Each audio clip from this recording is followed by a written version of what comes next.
नमस्कार साथियों, मेरा नाम है डॉक्टर गोविंद मोयल और मैं आपका स्वागत करता हूं एक बार फिर से हमारे YouTube चैनल आयुर्वेद इंसाइट में।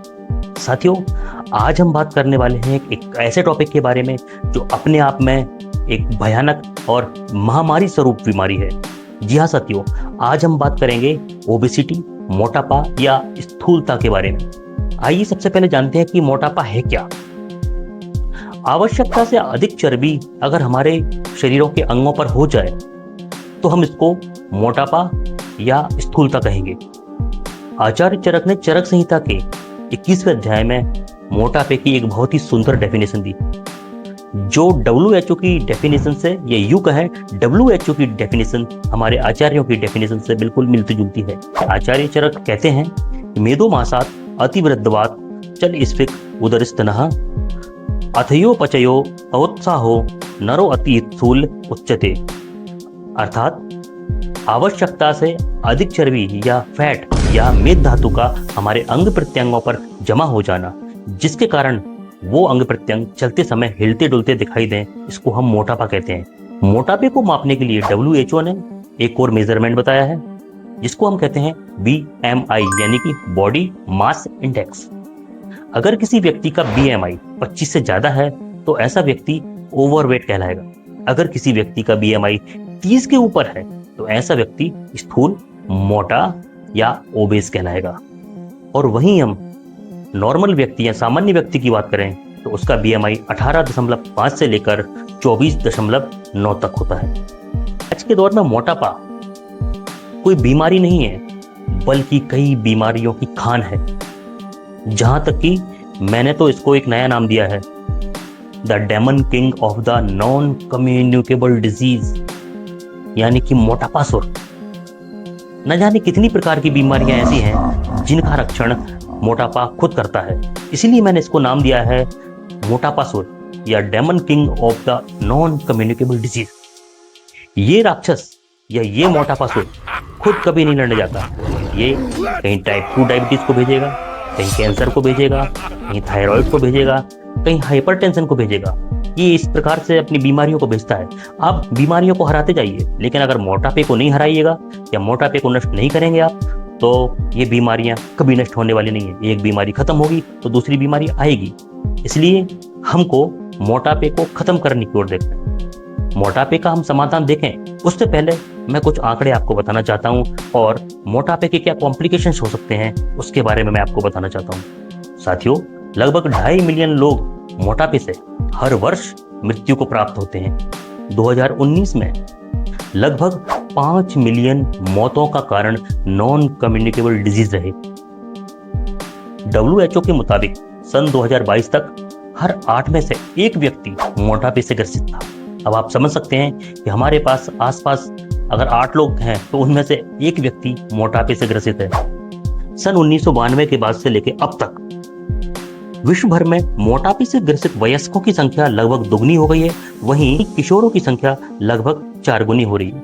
साथियों, इसका मतलब ये भी है कि हमारे बच्चे, हमारे किशोर इस मोटापे से, युवकों से दुगने प्रभावित होते हैं या डबल स्पीड से मोटे हो रहे हैं।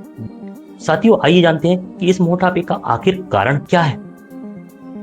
मोटापे का सीधा कारण है लेन देन में बराबरी ना होना। कोई भी चीज हो, अगर हम केवल ले ही ले रहे हैं और उसको लौटा नहीं रहे हैं तो उसका कर्ज या भार हम पर या हमारे शरीर पर बढ़ता ही है। लेकिन अगर हम कोई चीज ले रहे हैं और उतनी मात्रा में लौटा भी रहे हैं तो ये व्यापार हमारे शरीर के लिए सुखदायी होता है। और ये लेने देने का व्यापार अगर आपने सीख लिया तो समझ लीजिए आपने मोटापे को हराने का रास्ता ढूंढ लिया। और ये लेन देन, ये व्यापार है कैलोरीज का। जी हाँ साथियों, जितनी कैलोरीज हम शरीर में लेते हैं, अगर हम उतनी कैलोरी को बर्न ना करें तो ये कहीं ना कहीं फैट, अनवांटेड फैट के रूप में हमारी बॉडी में एक्यूमुलेटेड होती है और हमको मोटापे की ओर कदम दर कदम लेती चली जाती है।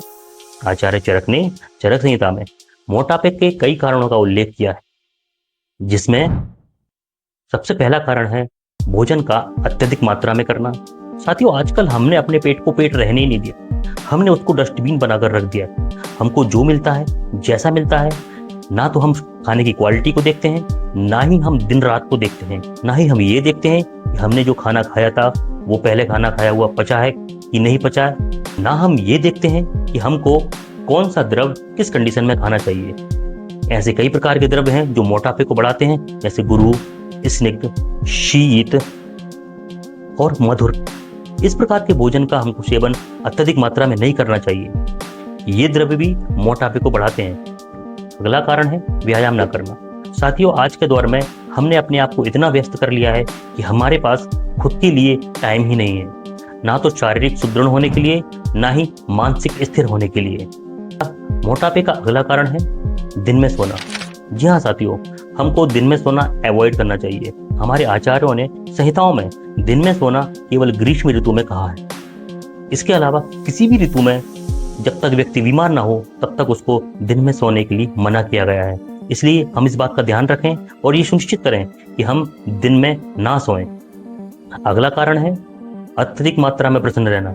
जी हाँ दोस्तों, आपको लग रहा होगा खुश रहने में क्या बुराई है। खुश रहने में कोई बुराई नहीं है, परंतु इस प्रकार भी आपको नहीं होना चाहिए आग लगे बस्ती में मस्त राम मस्ती में। हाँ, हमको चिंतन करना चाहिए लेकिन चिंता नहीं करना चाहिए।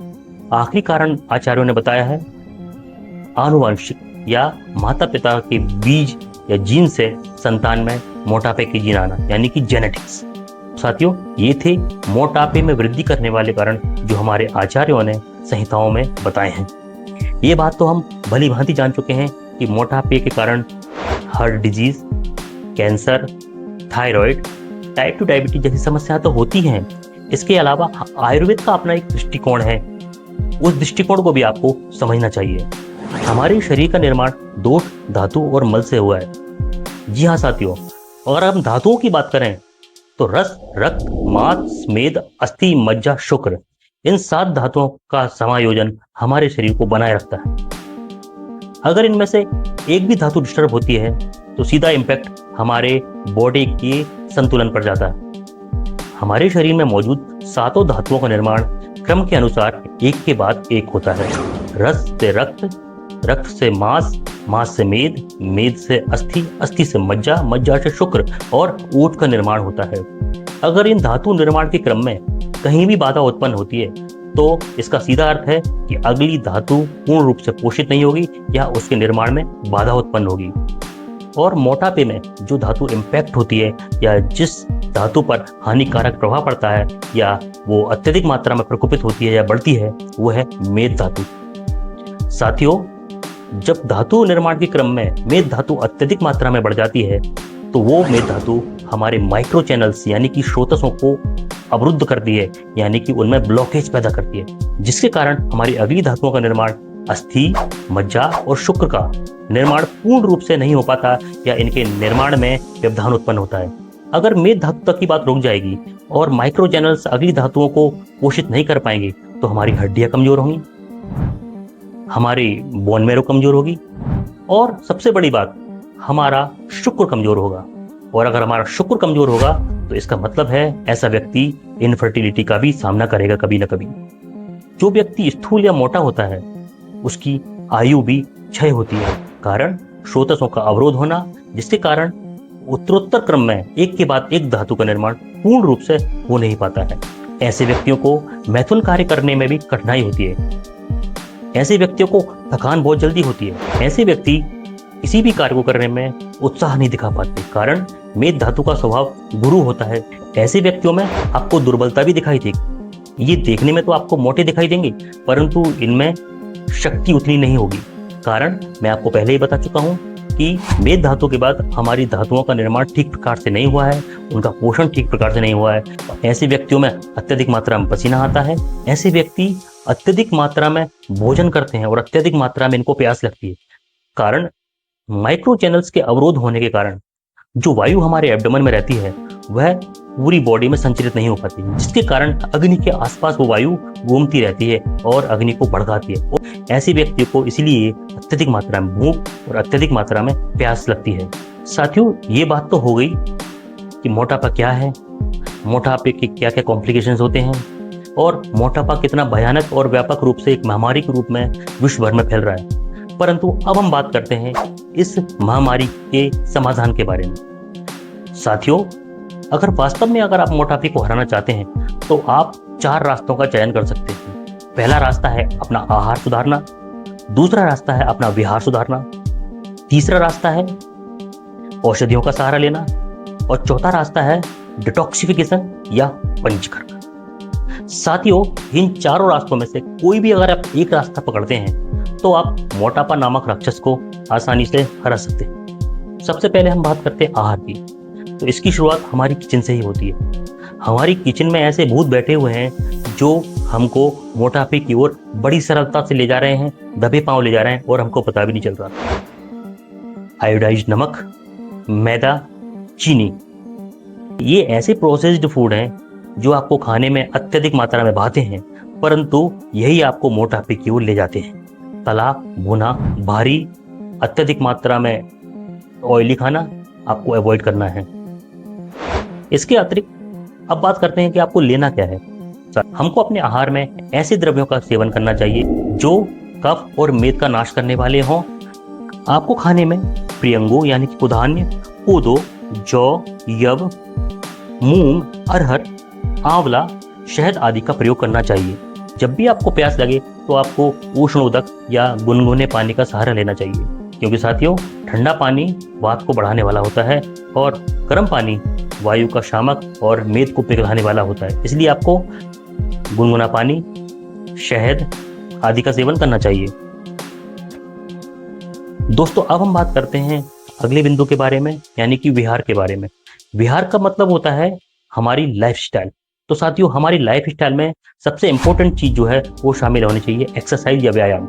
इसके साथ योगासन, प्राणायाम और कई प्रकार की फिजिकल एक्टिविटी जैसे खेल कूद इत्यादि भी हमारे जीवन में शामिल होने चाहिए। साथियों, हमको प्रातःकाल एक निश्चित समय पर जागना चाहिए और एक निश्चित समय पर ही सोना चाहिए, क्योंकि हमारे तीनों स्तंभों में आहार, निद्रा और ब्रह्मचर्य का बड़ा महत्व है और उसमें निद्रा एक महत्वपूर्ण रोल अदा करती है। हमारे कई प्रकार के दैनिक कार्य ऐसे हों अगर जिनको हम स्वयं से करने लगें तो आधी एक्सरसाइज तो हमारी इन कामों में ही हो जाए। उदाहरण के लिए, अगर हम ऑफिस में जाते हैं तो हमको लिफ्ट के बजाय सीढ़ियों पर चढ़ना प्रेफर करना चाहिए।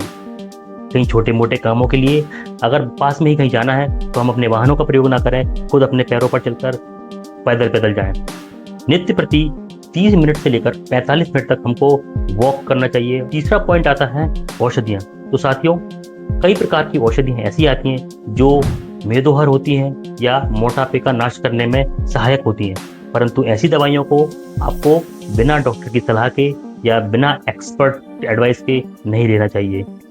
अंत में हम बात करते हैं चौथे बिंदु की, पंचकर्म या डिटॉक्सिफिकेशन की। जी हाँ साथियों, पंचकर्म में कई प्रकार की ऐसी प्रोसीजर्स हैं जो आपको मोटापे से लड़ने में सहायक सिद्ध होती हैं और मोटापे पर आपको विजय दिला सकती हैं, जिनमें वमन, विरेचन, बस्ती, रोग उबटन या उद्वर्तन आदि प्रक्रियाएं शामिल हैं। तो इन प्रक्रियाओं का लाभ भी आप तभी ले सकते हैं जब अपने एक्सपर्ट से आप मिलें। आपको खुद से कुछ नहीं करना है, आपको अपने एक्सपर्ट से सलाह लेनी है और इन प्रक्रियाओं का विधिवत सेवन करना है या लेना है। साथियों, मैं आशा करता हूं कि मेरे द्वारा दी गई जानकारी आपके लिए लाभकारी सिद्ध होगी। अगर फिर भी आपकी कोई क्वेरी है तो आप कमेंट बॉक्स में बता सकते हैं। बहुत बहुत धन्यवाद।